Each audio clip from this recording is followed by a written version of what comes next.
একটা সময় ছিল যখন কোরিয়ার এক ছোট শহরে 7জন তরুণ ছেলেরা স্বপ্ন নিয়ে পথ চলা শুরু করেছিল।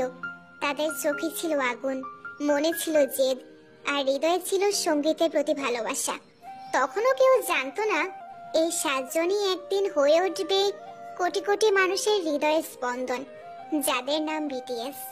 তারা যখন প্রথমবার মঞ্চে উঠেছিল তখন কেউ তাদের নামটা পর্যন্ত জানতো না।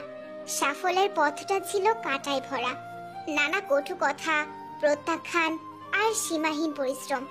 সবকিছু পেরিয়ে তারা ধীরে ধীরে নিজেদের গড়ে তুলেছিল। কিন্তু বিটিএস এর জাদু শুধু তাদের গানের ভিতরে নয়, ছিল তাদের গল্পে, ভালোবাসায় এবং অনুপ্রেরণায়। একটা সময় ছিল যখন তাদের কাছে ছিল না বিশাল কোম্পানির সাপোর্ট, ছিল না মিডিয়ার আলো, ছিল শুধু একটা জেদ, নিজের গল্পটা পৃথিবীকে শোনাতে হবে। তারা গাইতো ভাঙা স্বরে, কাপা গলায়, ছোট্ট স্টুডিওতে। কেউ শোনেনি তখন। তারা বহুবার হাসির পাত্র হয়েছিল, তবুও তারা থামেনি, কারণ তারা জানতো কেউ একজন কোথাও হয়তো অপেক্ষা করছে এই গানগুলোর জন্য।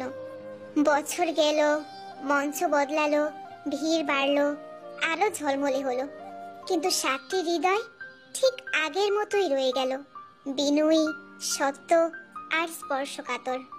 মানুষ বিটিএসকে ভালোবাসে কারণ তারা নিছক তারকা নয়। তারা নিজেদের ভাঙাচোরা গল্প সবার সঙ্গে ভাগ করে নেয়। তাদের গানে থাকে হতাশা, স্বপ্ন, লড়াই, ভালোবাসা আর আত্মবিশ্বাসের কথা। তারা শোনায় কিভাবে একটা সাধারণ ছেলেও অসাধারণ হয়ে উঠতে পারে যদি সে নিজেকে ভালোবাসতে শিখে। একটা মেয়ে ছিল, ধরো তার নাম মায়া। মায়া ছিল খুব চুপচাপ, নিজের মাঝে বন্দি। একদিন সে হঠাৎ করে ইউটিউবে বিটিএস এর একটা গান শোনে। গানটার নাম ছিল ম্যাজিক শপ।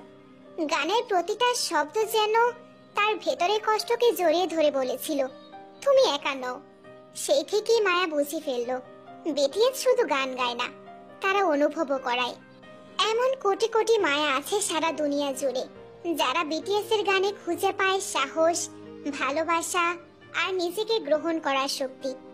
আর তাই বিটিএস কে মানুষ ভালোবাসে, কারণ তারা শুধুই তারকা নয়, তারা বন্ধুর মতো, ভাইয়ের মতো, একটি আশ্রয়ের মতো। আচ্ছা, মানুষ কেন বিটিএস কে ভালোবাসে? কারণ তারা সত্যি, কারণ তারা তারার মতো উঁচুতে থেকেও মাটির গন্ধ ভুলে যায়নি, কারণ তারা বলেছে নিজেকে ভালোবাসো যখন পৃথিবী বলছিল তুমি যথেষ্ট নও।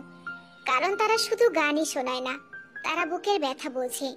তারা কখনো ভাইয়ের মতো কাঁধে হাত রাখে, কখনো বন্ধুর মতো মুখে হাসি এনে দেয়। তাদের ভালোবাসার বিনিময়ে কিছুই চায় না। তাদের কণ্ঠে যে মেলোডি, সেটা স্রেফ সুর নয়, সেটা আশ্রয়, সেটা বিশ্বাস, সেটা একটা প্রতিশ্রুতি। তাদের দেখলেই বোঝা যায় ভালোবাসা কিভাবে ভাষাহীন হয়ে উঠলেও অনুভবযোগ্য হয়। এটাই বিটিএস, 7জন ছেলের হাত ধরে জন্ম নেওয়া এক ভালোবাসার নাম, যার সময়, দূরত্ব, ভাষা সবকিছু পেরিয়ে